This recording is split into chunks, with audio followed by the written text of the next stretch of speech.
Hey guys, welcome back to my channel. Thank you all for joining. Remember to like this, it's going to be a good one. So today we are talking all about macros. So what are macros? Essentially, macros are the nutrients that break down our foods, and they are split into three categories. So you have proteins, carbs, and you have fats. So we can have lots of different food sources from these. So your proteins come from your likes of meat, eggs, fish, things like that. Also nuts as well. If you're a vegetarian or a vegan and you don't have meat products, lots of food and things like that will contain protein that you don't usually think about. Baked beans, for example, are a good one. Then your carbs come from kind of things like your cereals, your bread, rice, pasta, whole grains, things like that. Vegetables as well, and then also we have fats to finish. So these are in lots and lots of different things: oils, chocolates, butters, lots of refined foods, so the likes of your McDonald's, KFC, Krispy Kremes, lots of things like that. They are all the ones that are the most fatty and contain the most fats. So one of the questions that came up in the Q&A, which I'm just going to touch on quickly now, is how is sugar calculated into your macros? So essentially, sugar is sugar at the end of the day, but it doesn't come under its own category. It is built into different foods and it's kind of broken down within your body. So our carbs are split into two. So we have simple carbs and complex carbs. So your simple carbs are the ones that contain the bad bits. So they are your refined foods, lots of refined sugar, things like that, brown sugar, and then it also come in your fast food. And then your complex ones are the ones that are better for you, and they contain less sugars, so you want to steer more towards having those. So your whole grains, pastas, rice, things like that. So essentially, sugars come from all of our fattier, more processed foods, and the complex ones come from your more sustainable and foods that are essentially better for you. But that is how sugar is calculated into your macros, and we'll talk about the calculations a little bit later on. But essentially, I just wanted to touch upon that sugars are sugars. They're in everything. So in a protein shake, you might have a little bit of sugar in there, and you have sugar in your fruits and things like that. But steering away from your processed goods is probably the best way to have non-natural sugars into your diet. One other big thing that people don't think about is fruit juice or squash or concentrate, whatever you want to call it, cordial, things like that. What you use to make your water taste nice. You want to try and make sure that you're having a sugar-free alternative for that, as that is one of the main things you probably, when you were a kid and you would have like really strong, like a strong juice that's got a hell of a lot of sugar in, but now they have been working towards kind of steering away from that, and sugar is a lot lower and things like that. But just watch out for that. A lot of brands will tell you now that they are sugar free, which is perfect. So moving on to our next little bit of the little video that I'm doing today. So we're going to talk about macros and what they mean to you, and kind of how to create the right macros to suit your goals. So essentially, when you're calculating your macros, they are broken down, like we've said, into the proteins, the carbs, and the fats. And depending on how many calories you are on will depict the ratio in which you split your proteins, your carbs, and your fats. So just to go over a little quick breakdown, is our proteins, for 1 gram of protein is worth 4 calories. For 1 gram of carbs, again, 4 calories. But for 1 gram of fat, it is worth 9 calories. So quite a big increase there. So you will often see that people who are on a weight loss diet, and you can see now on the screen that we can split ourselves into 3 categories.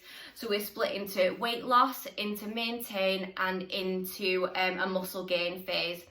So when you are in a weight loss phase, you want to be having a high protein, low carb and low fat diet. In the maintain section, you want to keep everything kind of similar. So you want to be going for like 30-ish%, 33% for everything. So for each of the proteins, the carbs and the fat goals. And then when you're in a surplus or you're in a muscle gain phase, this is when you really want to be focusing on your protein, so you're wanting to build your muscle. But essentially you still want to keep carbs nice and high, but fat's relatively low, because when you're in a muscle gain phase, predominantly a lot of people, they don't want to put overly a lot of body fat on. Yes, with any surplus gaining phase, whatever you want to call it, a bulk, you will put a little bit of excess body fat on, but that is all normal and it is all natural, and it isn't something that we should be scared of. Again, on the opposite end, when you are in a deficit or a weight loss phase, there will be fat that comes off certain bits of your body first. So for example, for me, it comes off my stomach first. It doesn't come off my legs. But for other people, usually the areas that you want it to come off first, it doesn't always work like that, and it usually comes off there last. But that is just how our bodies work. So if you were to go to a coach, for example, and say to them, I want to lose 10 kilos of fat, it's impossible. You will lose 10 kilos, but it won't all be fat. It will be some muscle as well, and that is just natural. It is how our bodies work. We can't just lose fat. We can't just pick it from different places depending on what we eat. If that was how it was, then the world would be great, wouldn't it? But it doesn't work like that, and we have to work hard to achieve our goals. And having a good balanced diet with lots of nutritious foods is definitely a great way to do that. It's definitely something that I have focused on over the last few years. So the last 2-3 years, I've definitely focused on having a balanced diet, lots of nutritious foods that are high in fibre, really dense and really good quality foods at the end of the day. I try not to eat a lot of refined products. Yes, I do eat some refined products. So your likes of your chocolates, I do like a good chocolate bar. I do like crisps and things like that. We're all human at the end of the day, but trying to keep those to small percentages of your diet is what we want to achieve, essentially, to try and reach whichever goal that it is. Again, if you're in a surplus, some people will do like a dirty bulk and things like that. Again, it's not my idea of fun. I would hate to do that, only because I like to know what I'm eating and that what I'm eating is good for me and good for my body.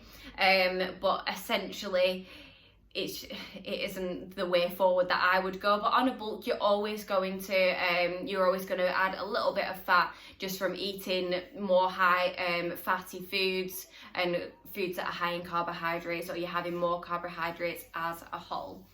So on to our next little bit of this is all about calculating your macros. So I'm going to give you one app that will solve probably all of your problems in calculating your macros, and it is MyFitnessPal. Essentially, all you will need for this app is your weight, your height, and I think your age. I'm just going to double check that, but I think that they're the only 3 that you will need. So in this app, all you have to do really is put these 3 things in. It's really easy and a simple way to do it for yourself. If you haven't got a coach who can calculate this for you, it's a super easy way to do it, and it will tell you, obviously depending on your goals, whether you want to lose weight, maintain weight, or gain weight, it will tell you what macros to eat, and it will break them down. And then all you have to do is just scan the barcodes. It's really as simple as that. Sometimes people say to me, is it really that easy? Or they find it a little bit difficult to start tracking food to begin with. Honestly, once you do it, it is so easy. Weighing your food takes 5 seconds. Literally, all it takes is 5 seconds. And some people will say to me, I don't have time to weigh my food. But you do. You really, really do. And honestly, it will change your life. If you're pouring out a bowl of cereal and a standard portion is 30 grams, 9 times out of 10, you aren't pouring 30 grams. You're probably pouring more like 50 or 60 grams, if not in excess of that. And that will be the difference between maybe 100, 200, 300 calories. When you add it all up, the macros do really add up, and cereal is probably a big thing that people don't often think, how much cereal am I actually having? And then you look at it and you weigh it and you think, oh, actually I'm having quite a lot of cereal there, and that makes up quite a lot of the proportion of my food in the day.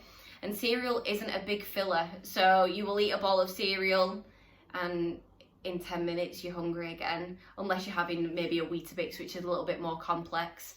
But yeah, cereal is definitely a big one, and people always forget about this. But essentially, just making sure that you're having a healthy and a balanced diet will help you to achieve this, whatever your goal may be. Again, linking back to our point about sugar at the very beginning. So MyFitnessPal will, again, it will link and tell you how much sugar is in your food and how much daily sugar you should be having as a whole. Again, in your fresh fruit and things like that, you are going to find more sugar, but that's natural sugar. You shouldn't be having too much, so I'm not going to say go and eat 10 apples a day to my client, because one, it's not going to be good for them, and two, there is going to be a lot of sugar in that. But an apple here and there, banana, strawberries, whatever it is, it will have some sugar in it, but don't be afraid to eat it, because it is good for you, and essentially it's a lot better than having the same amount of calories worth of chocolate or crisps or whatever you're going to have, chocolate ice cream, whatever it is that really makes you tick. And then we're just going to have a quick look about ways to calculate that aren't through MyFitnessPal. So again, you could go through a coach like myself. So if someone was to say to me, Sophie, please can you calculate my macros? I would say absolutely, yes I can. It wouldn't take me very long to calculate them. I'd have a look at their goals, again, weight, height and age, and then we would go from there and we'd work together to find out about this. The one thing that I would stress, and I really would stress this point, please don't think that your macros are similar to mine, okay? So at the minute, I will share with you all, I don't mind. I eat about 2,400 calories a day. 160 grams of this is protein, about 320 is carbs, and we're looking at about 50 grams of fat. Someone who is the same height, the same weight, and the same age as me may not be on those same macros. And you think, why is that? Because we are all different. See the fingerprints? We all have a different one. So no macro should be the same, or macro plan should be the same for you as it would be for me. That just is how it is, and it's how it works. I might work harder in the gym than person X or Y. I might have a quicker metabolism, or equally they might have a quicker metabolism, or they might be able to eat certain foods, or they might be able to eat more food than I can. It is how it is, and that's just how it works. In order to achieve our goals, we have to make sure that they're personal to us. We can't all have a goal, because otherwise it would be boring and we would all do the same things and it just wouldn't be as fun as what it is now. But that would be the main point that I would stress, guys, is that if someone is going to say to you, I can calculate it for you in 2 or 3 minutes, yes, they might be able to, but is this plan personalised to you? And that is really essential, because you're paying for a service and you want that service to be personalised, right? You're not going to go to the, I don't know, say you were going to go to the hairdressers and say, oh yeah, just do me whatever you want, and then pay them at the end. You want something that's personal to you and that suits you, suits your needs, suits your life. So with a lot of my clients, I will do that, and I will make sure that that's right for them. And I'll say to them, look, are you able to eat enough protein? Are you getting enough protein in your diet?